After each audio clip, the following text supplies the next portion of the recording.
Good morning, sweetie.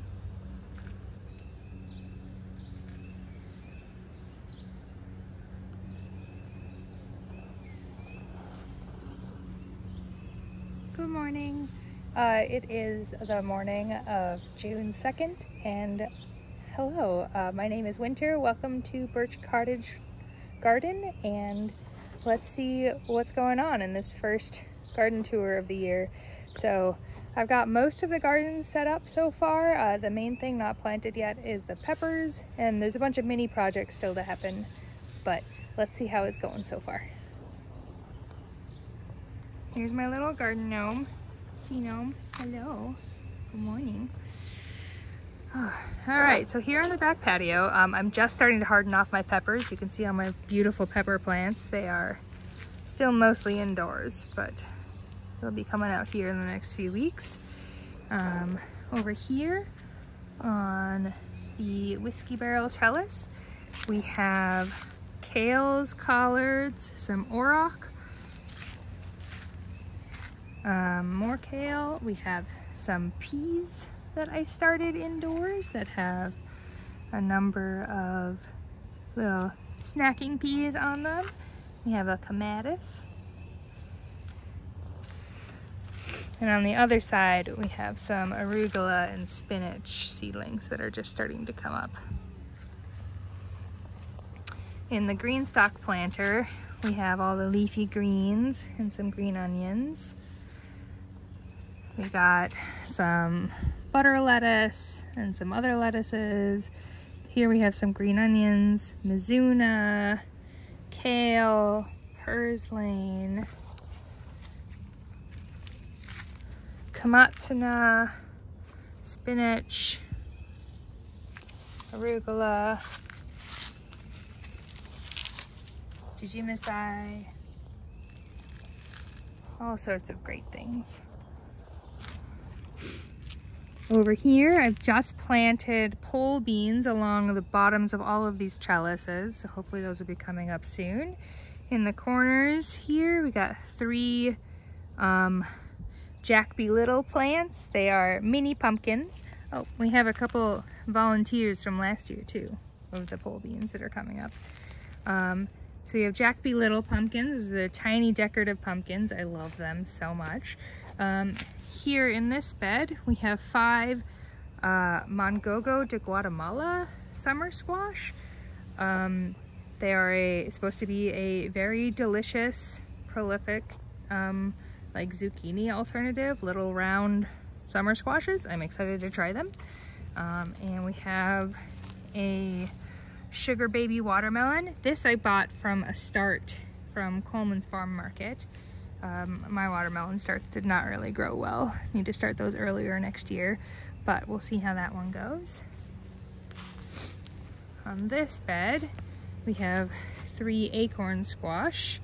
Right here, I got some more lettuce that I just seeded. We'll see if I can get some nice flushes of baby lettuce before they all bolt, and some more pole beans.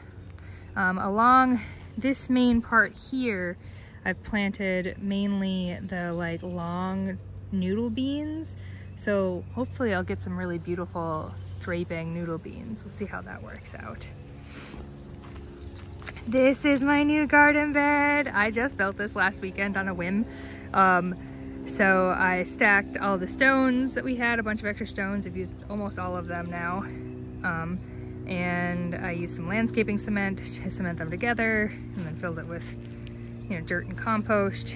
And I just transplanted a lot of things. So I built this because I wanted a place for mint to live. And I understand mint might take over this entire thing someday. That's fine. I love mint. We'll see what happens. Maybe it's a mistake to plant mint, but I don't know. I wanted to try it. So I've got a bunch of mint starts that I just bought.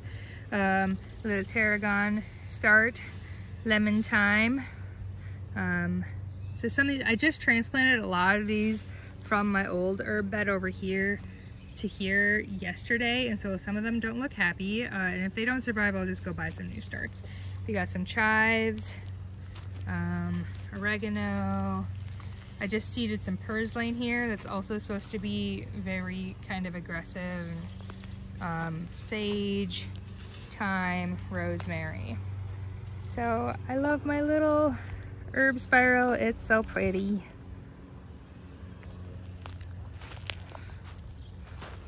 Back here we have huckleberries. Well, they're not real huckleberries, but they're a fake garden huckleberry. So it's be an annual little berry plant. We shall see how those go. They have lots of little blooms on them, so hopefully we'll get berries. Here's some parsley that I planted like a year and a half ago, or not parsley, parsnips. So we'll see if I actually get roots. When I checked them a month ago, they didn't really have any roots yet, so maybe. And some turnips that I left last year and have gone to seed, so getting some turnip seeds. Along the inside here, like the other years, I have different cucumbers.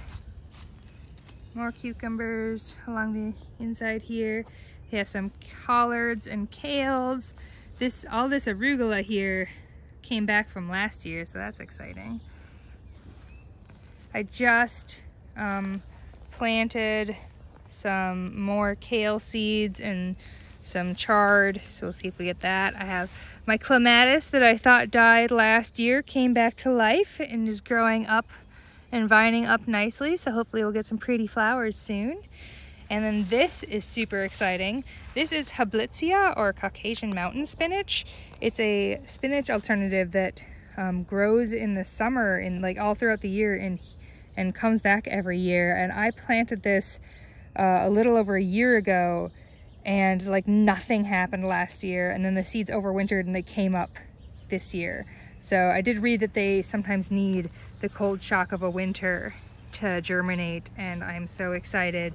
This will hopefully like bush up and grow and get really strong and give me more leafy greens that I can eat for more of the year in the heat of the summer. Over here, last year I put this little bed in and I put some squash in there, and they grew nice vines but didn't have enough sun to get fruit. So this year I put some cucumbers and some pole beans in here, since those tend to do better with less sun. Take a moment to look at my beautiful yard. I got our hammock set up, my old childhood hammock.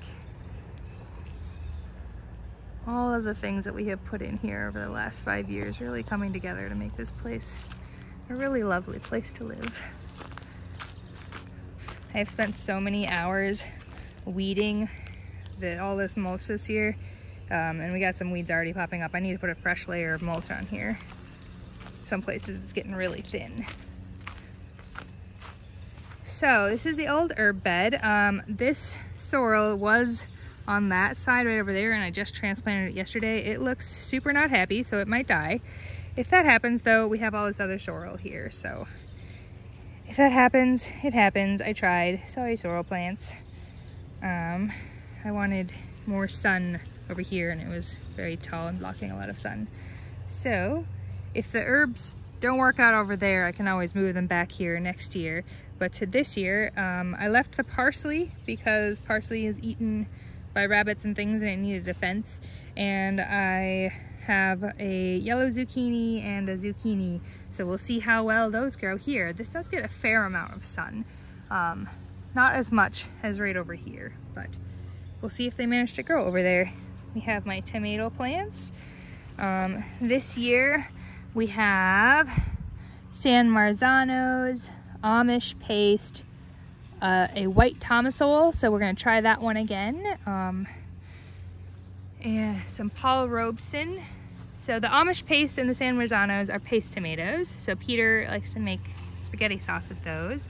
The white tomasol is a white tomato. I grew them last year for the first time, but because we got married last summer, I completely ignored my entire garden, and so I didn't actually really try them, so I'm going to pay attention and see how those are this year. Paul Robeson, these three plants are a beautiful big black slicer tomato, and that's really has delicious deep flavor. And then we have a black beauty plant, which is also a kind of a medium, like really dark black tomato that has a fun flavor. Over here, This green stock planter has a bunch of bush beans planted in it. So the top two are just different varieties of bush beans. What did I plant in here? Let me see if I can get we have a Birch, which I remember is a kind of a yellow wax bush bean, and I have a Landreth stringless in this row, which is a green stringless bush bean. And then these bottom three layers are actually soybeans. So I'm hoping to be able to grow my own edamame. Hey, honey bunches. Over here are all my different bush squashes this year. We have a lemon squash, which is it doesn't taste like a lemon, but it's small and yellow like a lemon. We have Desi squash, which is supposed to be this wonderfully like nutty, small round zucchini alternative. Patty pan, which is, you guys might have seen gold patty pans before. They kind of look like malformed mini yellow pumpkins, maybe, kind of like flat and squash and oblong shaped. And then we have, and they taste like zucchini. And we have a regular zucchini and then a yellow zucchini. Over here are the different vining squashes. So last year I had success with my pumpkins. I had 2 pumpkins, beautiful orange jack-o'-lanterns grow here, and so they can vine along the fence here. So we have that same pumpkin variety here that I grew last year, the orange pumpkins, and we have a Godiva pumpkin, which I'm trying for 2 different reasons. One, it has the seeds are like the naked seeds, so they're supposed to be really good eating seeds. And 2, it's like this beautiful, like dark green, black striped pumpkin. So it's supposed to be a really fun decorative pumpkin. What do I got here? Oh, it's another Mongogo de Guatemala summer squash. We have a loofah plant. My sister-in-law Vera gave me this seed. I'm excited to try it. So if this successfully grows, it makes these long gourds where if you dry them out and then you strip the rind away, the insides can actually be used like a loofah. We have another Jack B. Little mini pumpkin plant. And another sugar baby watermelon. And then here we have all the bush varieties of squash again, the same ones I have against the fence in buckets. The green stock planter online says that if you plant this bush squash every other pocket, you can grow them in these. So we'll see if it works. Hopefully that's enough. I'm sorry, I'm so distracted by my adorable kitten playing with herself. And so anyway, we'll see if these manage to grow in the green stock. I figured it was worth trying, because if this works, that'd be amazing. And then the top layer here is just some more bush beans. This will be the pepper bed, like last year. They are not planted yet. And then we have all the other tomatoes over here. We have sun golds and sun sugars. Those are the wonderful, like best small golden orange cherry tomatoes in the world. This year I'm trying the 3 different types of red slicers. Here's the Abe Lincoln. That's one of those types, because I really want to get a good red slicer tomato. We have a couple lemon boys. Those are the like neon yellow, delicious medium yellow tomatoes. They grow really early. We have the atomic grape cherry tomatoes, which are just has this very interesting flavored cherry tomato. We have the Kellogg's breakfast plants. I have 4 of those because I really love them. They're these giant yellow slicers that is really sweet flavor. One of the other red slicers, the Wood's Famous Brimmer. What do I have here? My sign has started to go away. I'm gonna look on the other side of that sign and see what it says. This is Classic Beefsteak. It's another red one. Here we have let's see here. This is the spoon tomato. So there's tiny, tiny little currant sized tomatoes like this size, little tiny ones. So I'm told those are good on salad, so I'm looking forward to trying those again. And we have a snowball, which is the other white tomato variety I'm trying. And oh yeah, these are the Dr. Witchy's yellow tomatoes. So it's another big yellow slicer that I like. Got another sugar baby watermelon, another Jack B. Little, more bush beans. Here we have more bush beans planted along the front, and then we have some basil planted, and then we have a sugar baby watermelon and a pumpkin and a Godiva pumpkin. And then back here we have the watermelon. So that's my early girl watermelon. That's the only one I started from seed and myself, and it's the only one of the 5 cups that I started that actually worked out well. And then if we jog this way for a minute. Oh, so last year my neighbors are mowing. I hope that's not too annoying. Last year we started mulching the front yard to get rid of our lawn. We have a lot more work to do for that. We will be continuing to work on that. And then look at the garlic.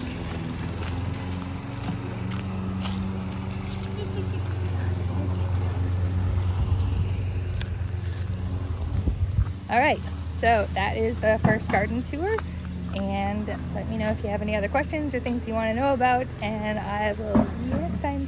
Bye.